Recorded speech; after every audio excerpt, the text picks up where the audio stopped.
In the adult cartoon Archer, the main character, Sterling Archer, tells his coworker, Cyril, to take his suit to the tailor and his shoes to his shoemaker. His coworker is a bit confused and says, "Wait, you have a shoemaker?" And Archer looks genuinely confused. "Do you not?" Now this is meant to be funny. It's meant to point out oblivious privilege, but underneath it is a joke that's worth sitting with. Archer spends his time around people who have shoemakers. This is totally normal to him.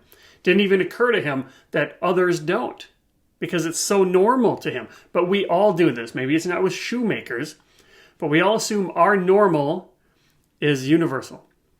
And when it comes to money, that assumption could be costing us more than we realize. You might know This Is Water from David Foster Wallace, where he talks about two fish swimming along, two young fish, and they come across an older, wiser fish. And the older fish says, "Morning, boys.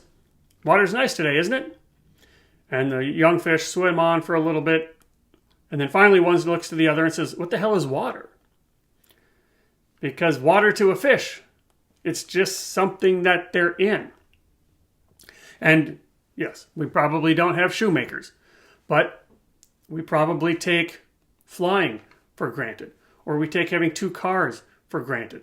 There's lots of things, if you look down deep, we take for granted. We don't even know that we're doing it. Many of us, most of us, by default, are following the herd. We're doing what we think we're supposed to be doing. And in our past, by our past, I mean our ancestors' past, when we were not focusing on thriving, we were focusing on surviving, this made a lot of sense. Because when we need to survive, it does pay to take a look at what other people are doing, and then we will survive. That was the goal back then, but we're not in tribal times anymore. So now when we look at how do we thrive, because we've got the survival part taken care of, now it's time to thrive. What do? We look around to see what other people are doing. And then we start to do what they're doing. Technical term for this is mimetic desire, as in we're mimicking what other people are doing. I'm mimicking what you want. But the unofficial term for this is keeping up with the Joneses. And we follow the herd, unaware that maybe this herd is taking us off a cliff. But we'd rather die with the herd than be alone by ourselves alive. Now, as easy as it is to make fun of these people, I'm certainly guilty of this. Look at that person. That person's a sheep. That person's only doing it because that person did it. That person's a copycat. Easy to make fun of. But it's not so difficult. I mean, it's not so easy, rather. Because it's not like there's one me here and there's a herd over there. Or there's you over here and then there's a herd over here. There's not just an individual person and then a herd. No, we are the herd. That's what makes it so difficult. This is the water to a fish. We are swimming in this water of what's normal, what's considered normal. And if it's normal to drive expensive European vehicles, you're going to be more likely to do that without even questioning it. Deeply subconscious.